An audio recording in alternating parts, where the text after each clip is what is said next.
5 چیزیں اپنے اندر ڈیولپ کر لو اگر کامیاب ہونا چاہتے ہو۔ کانفیڈنٹ، اپنے آپ پر اعتماد ہونا چاہیے۔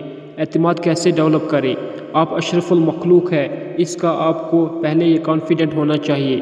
آپ یونیک ہے، اس کا اپنے آپ میں ایک بھروسہ ہونا چاہیے۔ آپ بیسٹ انڈیویجول ہے، اس کا اپنے آپ میں ایک یقین ہونا چاہیے۔ But we have lost confident in our self today. دوسری چیز جو ہے communication skill. The 90% of graduates and postgraduates, the educated youngster, they are unable to interact, they are unable to communicate. آپ نے سکول، کالج، یونیورسٹیوں میں 15 سال، 20 سال، 25 سال میں کیا سیکھا وہ آپ 2 منٹ میں ایکسپلین نہیں کر سکتے۔ کمیونیکیشن اسکل پر ہم کو کام کرنے کی ضرورت ہے۔ تیسری چیز جو ہے کوریج۔ کوریج ہم میں نہیں ہے، ہم اندر سے بہت ڈرتے ہیں۔ اگر میں ہار جاؤں تو کیا ہوگا؟ اگر مجھ کو یہ چیز نہیں ملتی ہے تو کیا ہوگا؟ دیکھیں، ہوگا وہی جو منظور خدا ہوگا۔ ہم صرف جیتنے کے لیے اس دنیا میں نہیں آئے ہیں، ہم کو صرف محنت کرنی ہے۔ نتیجہ اللہ سبحانہ تعالیٰ کے ہاتھ میں ہے، ہم کو کام کرنا ہے۔ انشاءاللہ ایک نہ ایک دن ضرور آپ کو کامیابی ملے گی۔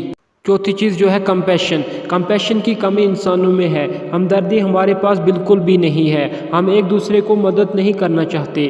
دیکھیے، اپنے گھر کی حفاظت ہر کوئی کرتا ہے، لیکن دوسروں کے گھر کا خیال بھی کرنا، اسی کو کمپیشن کہتے ہیں۔ پانچویں چیز جو ہے کنسسٹنسی، اردو میں تسلسل کہتے ہیں۔ جب آپ کسی موٹیویشن لیکچر کو سنتے ہیں، آپ موٹیویٹ ہوتے ہیں، ظاہر سی بات ہے، لیکن how long motivate and inspired last, کتنی دیر تک یہ انسپائریشن آپ کے دل و دماغ میں رہتی ہے؟ بامشکل 1 دن یا 2 دن۔ اس میں کنسسٹنسی کی کمی ہے۔ ٹیچنگ آف پروفٹ محمد صلی اللہ علیہ وسلم، یہ دیکھیں، ہم نماز 5 وقت پڑھتے ہیں، لیکن جب عید آتی ہے نماز کی تعداد 5 سے بڑھ کر 6 ہو جاتی ہے، اور کتنی کنسسٹنسی رکھی ہے نماز میں اللہ سبحانہ تعالیٰ نے۔